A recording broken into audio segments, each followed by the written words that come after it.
Monsieur le Président, aujourd'hui, on voudrait vous parler d'un phénomène de plus en plus important au Québec, qui est l'immunité libérale. L'immunité libérale.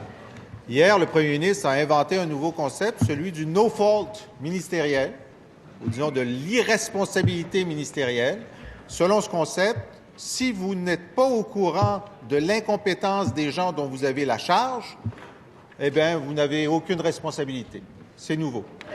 Maintenant, hier, le premier ministre a réagi à un affidavit qui a été déposé sous serment. C'est je, Patrick Duclos, lieutenant enquêteur à la Sûreté du Québec, affecté à la Division des normes professionnelles. Sous serment, il dit qu'il existe une immunité diplomatique, c'est-à-dire le fait que lorsque une enquête mène à un membre du gouvernement, libéral en ce cas-là parce que c'est les dates où ils étaient au pouvoir, trop longtemps, à ce moment-là, il y a un genre de cran d'arrêt. Alors, le premier ministre, hier, il a dit « ça n'existe pas ». Ça n'existe pas. Lui, il le sait que ça n'existe pas. Ben, écoutez, moi, j'aimerais qu'on aille au bout de l'affaire. S'il a raison, est-ce qu'il accepte qu'on entende les gens qui, à l'époque, disaient que ça existait pour qu'ils nous disent si ça existe ou non? Est-ce qu'il accepte notre motion d'avoir une commission parlementaire pour entendre les gens qui affirment l'avoir vu? Ou est-ce qu'il faut prendre, lui, sa parole infaillible, comme d'habitude? Monsieur le Premier ministre. Monsieur le Président, c'est la technique habituelle. Là, je pense que les gens qui nous écoutent pensent que c'est quelque chose qui vient d'arriver. Encore une fois, des exemples qui viennent de plusieurs années, qu'on remet dans l'actualité pour laisser flotter je ne sais quel soupçon ou quelle idée auprès de la population. Quand on rappelle aux gens de quoi il s'agit véritablement, ils disent « Ah, OK, correct, là, je comprends mieux ». Alors, ce qu'on a dit hier, c'est qu'il n'y a personne qui est traité différemment par rapport aux lois, premièrement. Deuxièmement, que le directeur des poursuites criminelles et pénales a une indépendance totale. Troisièmement, qu'il y a une commission, notamment sur les fuites, la protection des sources journalistiques, qui va probablement avoir à entendre ce genre de situation-là, ce genre de commentaires-là. Donc, il faut être prudent. Mais j'inviterai mon collègue également à la prudence.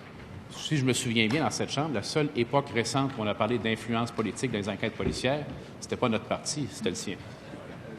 Première complémentaire, Monsieur le chef de l'opposition. Ben, c'est des nouvelles récentes.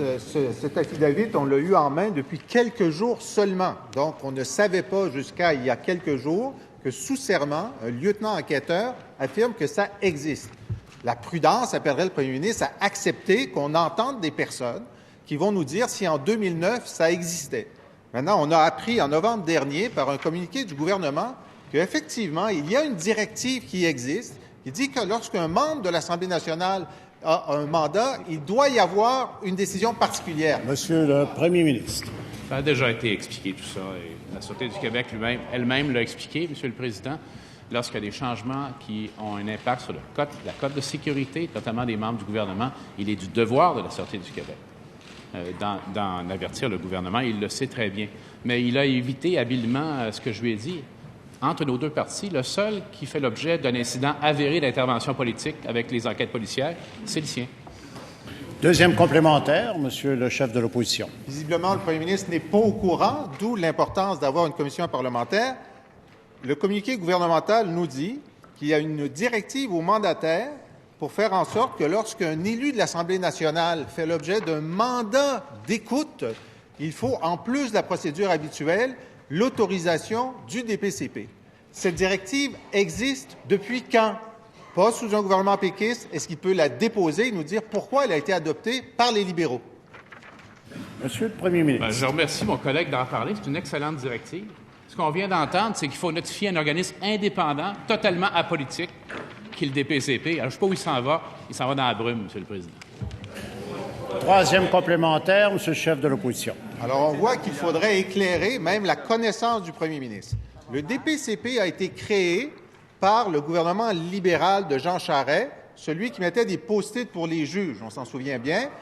Et cette directive qui n'existait jamais avant et dont on n'avait même pas connaissance lorsque nous étions au gouvernement pendant 1 an et demi, fait une différence entre les citoyens normaux et les élus de l'Assemblée nationale. Alors, est-ce que vous pouvez déposer le texte de cette directive dont personne n'a copie?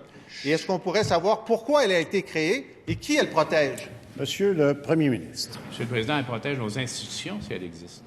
Parce que le DPCP, je le rappelle encore une fois, puis il évite encore la question. S'il met en doute l'indépendance du DPCP, s'il dit dans cette Chambre que le DPCP est manipulé par les autorités politiques, qu'il le dise donc ouvertement en dedans et en dehors de la Chambre.